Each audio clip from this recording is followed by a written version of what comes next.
Hello और आज के इस एक्सप्लेनर में स्वागत है। देखिए, आज हम एक ऐसे विषय पर बात करने वाले हैं जो कह सकते हैं कि एक तरह का गेम चेंजर है। हम बात कर रहे हैं हताशा में गिड़गिड़ाने से बाहर निकलकर डिवाइन गारंटीज यानी ईश्वरीय प्रतिज्ञाओं पर मजबूती से खड़े होने की। ये सिर्फ कोई किताबी विचार नहीं है। सच कहूं तो ये एक ऐसा माइंडसेट शिफ्ट है जो किसी भी संकट को देखने का पूरा नजरिया ही बदल देता है। गिड़गिड़ाने बनाम विश्वास करने का यही अंतर आज की हमारी इस चर्चा का मूल आधार है। तो हमारे सामने सबसे पहला और सबसे बुनियादी सवाल यह आता है कि आखिर मदद के लिए गिड़गिड़ाने और एक किए गए वादे या प्रतिज्ञा पर दावा करने के बीच असली फर्क क्या है।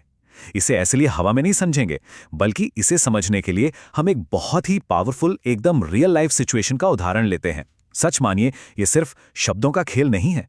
ये वो अंतर है जो ये तय करता है कि संकट के समय कोई इंसान कितनी हिम्मत के साथ खड़ा रहता है। भाग 1, आईसीयू का संकट। ठीक है, चलिए सीधे इस सिचुएशन में गहराई से उतरते हैं।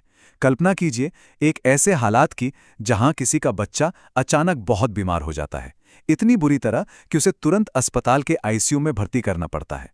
हम सब जानते हैं ये एक ऐसा पल है जहां किसी भी माता पिता की दुनिया मानो वहीं रुक जाती है। लेकिन रुकिए, इस भारी इमोशनल क्राइसिस के साथ साथ एक और पहाड़ टूट पड़ता है। उनका बैंक अकाउंट पूरी तरह से खाली है। डॉक्टर बाहर आते हैं और कहते हैं कि इलाज के लिए तुरंत पूरे 40 लाख रुपए चाहिए। 40 लाख! ये कोई छोटी मोटी रकम तो है नहीं। ये एक ऐसी अचानक आ पड़ी जरूरत है जो सचमुच जीवन और मृत्यु के बीच की दीवार बन गई है। जरा उस भारी दबाव, उस टेंशन के बारे में सोचिए जो अचानक किसी पर पड़ता है जब उसके पास कोई साधन, कोई रास्ता नहीं बचता। भाग 2, पहली परिस्थिति, गिड़गिड़ाना। अब इस संकट से निपटने का पहला तरीका क्या हो सकता है? अमूमन इंसान क्या करता है? वो अपने फोन की कॉन्टैक्ट लिस्ट निकालता है और हर एक दोस्त, हर एक परिचित को कॉल घुमाना शुरू कर देता है।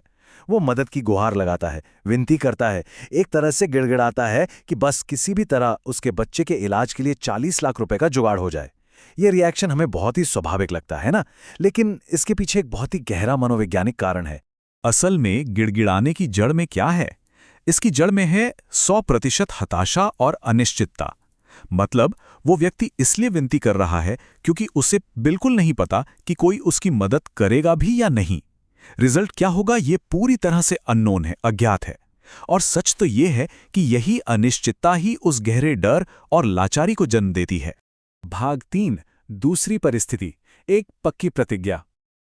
अब जरा कहानी का दूसरा पहलू देखते हैं। मान लीजिए कि उसी इंसान का एक ऐसा दोस्त है जिसने उसे पास्ट में एक बहुत ही स्पष्ट, एकदम पक्का वादा किया था। एक ऐसी गारंटी जो इस अचानक आए